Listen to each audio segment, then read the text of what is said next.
Hello दोस्तों, मैं रजनी बुद्ध आपका स्वागत करती हूँ आपके अपने YouTube channel study point 123 by Rajni ma'am पर। आइए दोस्तों, आज हम सीखेंगे वर्गमूल निकालना।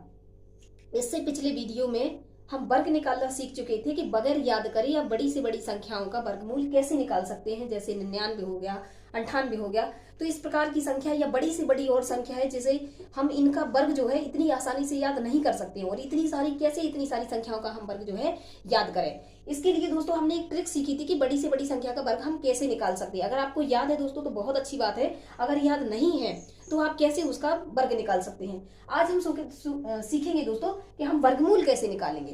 तो चलिए दोस्तों, आज हमें सीखना है कि हम वर्गमूल कैसे निकालें। तो यहाँ पे देखिए दोस्तों, ये लिखा है 1 2 3 4 5 6 7 8 9 10। यहाँ पे देखिए दोस्तों कि जो एक का वर्ग होता है वो क्या है, 1, 2 का 4, 3 का 9, 4 का 16, 5 का 25, 6 का 36, 7 का 49, 8 का 64, 9 का 81 और 0 का तो लास्ट में 0 ही आएगा, यानी 100। अब यहाँ इसको आप जब दोस्तों ध्यान से देखेंगे तो आप देखिए दोस्तों, इसमें कहीं ना कहीं 1 आया है, जी बिल्कुल आया है। इसके बाद दोस्तों देखिए, क्या 2 आया है, जी नहीं आया है। 3 आया है, ए भी नहीं आया है। 4 आया है, बिल्कुल आया है। 5 जी बिल्कुल आया है। 6 बिल्कुल आया है। 7 भी दोस्तों नहीं आया है। 8 आप किसको गौर से देखेंगे तो 8 आपको कहीं नहीं मिलेगा। यहाँ पे दोस्तों हमें इकाई का अंक देखना है, पहला वाला अंक। क्या देखना है, इकाई का अंक देखना है। तो पहले वाले अंक में देखिए दोस्तों, क्या हमें कहीं 8 दिख रहा है, कहीं नहीं दिख रहा है। इसके बाद 6 के बाद 7 हो गया, 8 हो गया। अब देखिए दोस्तों 9 आया है, तो बिल्कुल आया है 9। इसके बाद 10 का होता है 0, तो 0 भी आया है। अब यहां से आप देखिए दोस्तों, तो यदि किसी के अंत में, यहां पे लिखेंगे दोस्तों, किसी संख्या के अंत में ये अंक आए। ये अंक से क्या क्या मतलब है दोस्तों, 1 4 5 6 9 0 आता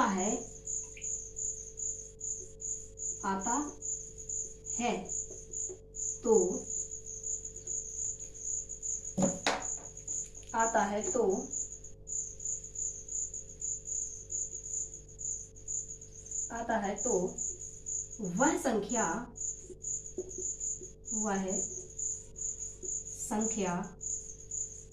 वर्ग होगी। क्या होगी दोस्तों, वर्ग होगी। अर्थात उसका पूरा वर्गमूल निकाल सकते हैं। अब यहाँ पे देखिए दोस्तों, ये तो हमारी थी पहली बात। यहाँ दूसरी बात समझें हम कि यदि किसी संख्या के अंत में क्या है, 2 3 7 8 आता है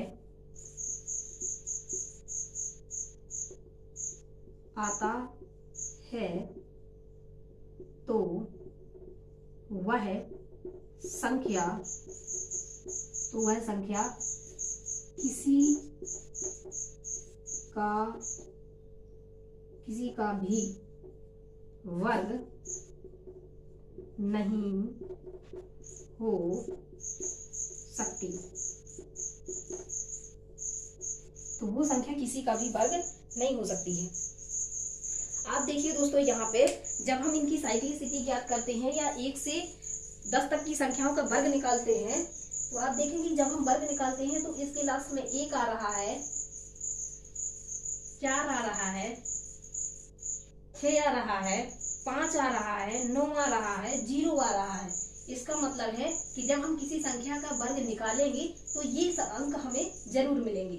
और जब हम किसी संख्या का वर्ग निकालेंगे तो देखिए उसमें कहीं पर भी दोस्तों हमको ना तो 2 दिखाई दे रहा है, ना ही 3 दिखाई दे रहा है, ना ही 7 दिखाई दे रहा है, ना ही 8 दिखाई दे रहा है। इसका मतलब है दोस्तों, अगर हम कोई संख्या देखेंगे और देखते ही हमें उसके अंत में ये वाले अंक मिल गए तो हम कह दें ये संख्या पूर्ण वर्ग नहीं होगी।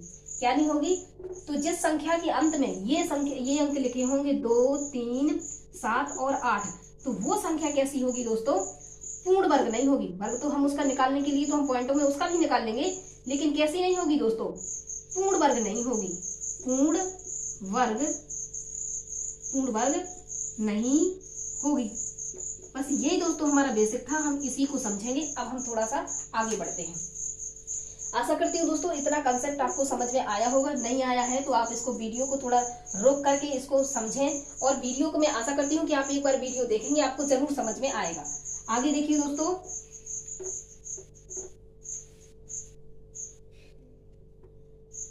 अब मैंने यहाँ पे आपको ये ट्रिक से निकालना सिखा दिया है कि ये कैसे आप निकालेंगे। बाकी मैं इसको अगर शॉर्टकट में आप लिखना चाहें तो देखिए आप यहाँ पे ऐसे लिख सकते हैं, पूर्ण वर्ग। तो देखिए दोस्तों कौन सी संख्या पूर्ण वर्ग होंगी, जब अंत में, देखिए दोस्तों जब अंत में क्या हो, 1 हो,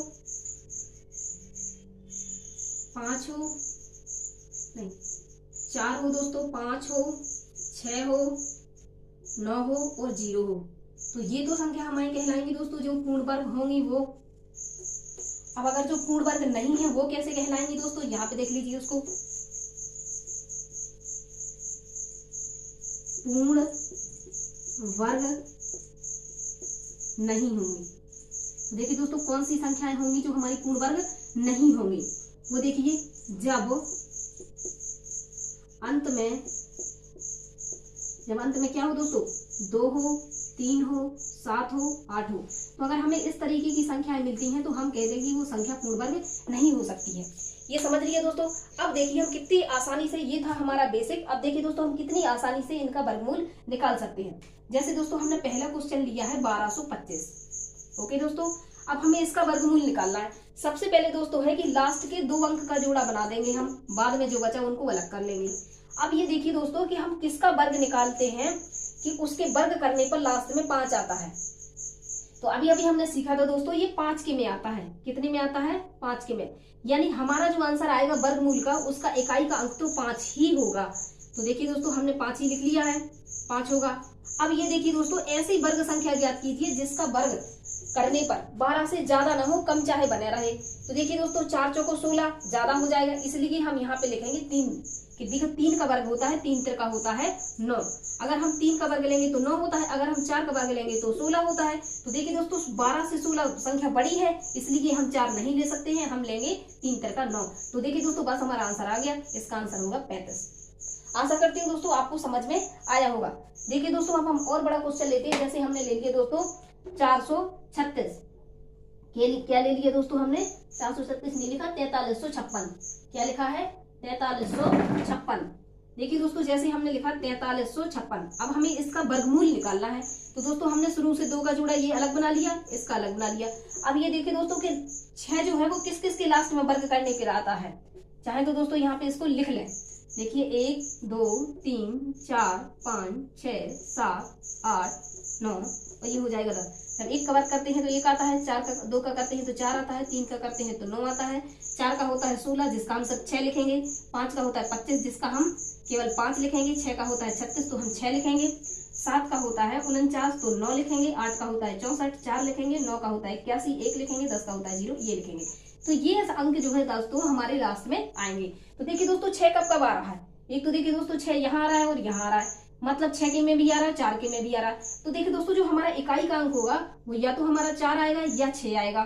अब ऐसी संख्या ढूंढिए जिसका जो वर्ग है वो 43 से ज्यादा ना हो। तो देखिए दोस्तों 6 का होता है 36, 6 का वर्ग दोस्तों क्या होता है 36, 7 का क्या होता है 49। तो देखिए दोस्तों ये 49 से तो 43 हमारा छोटा है, इसलिए हम इसको नहीं लेंगे, हम क्या लेंगे 6 लेंगे। तो देखिए दोस्तों या तो हमारा आंसर जो है वो 64 होगा या फिर हमारा आंसर 66 होगा। अब आप देखेंगे दोस्तों इन दोनों के बीच में एक संख्या आती है 65, और पिछले वीडियो में मैंने 65 का वर्ग निकालना आपको बहुत आसानी से सिखाया था कि लास्ट की संख्या का हम वर्ग करेंगे और 6 के आगे होता है 7, 7 6 42। अब आप यहाँ पे देखिए दोस्तों कि ये जो हमारा 4225 आया है इससे 4356 बड़ा है कि छोटा है,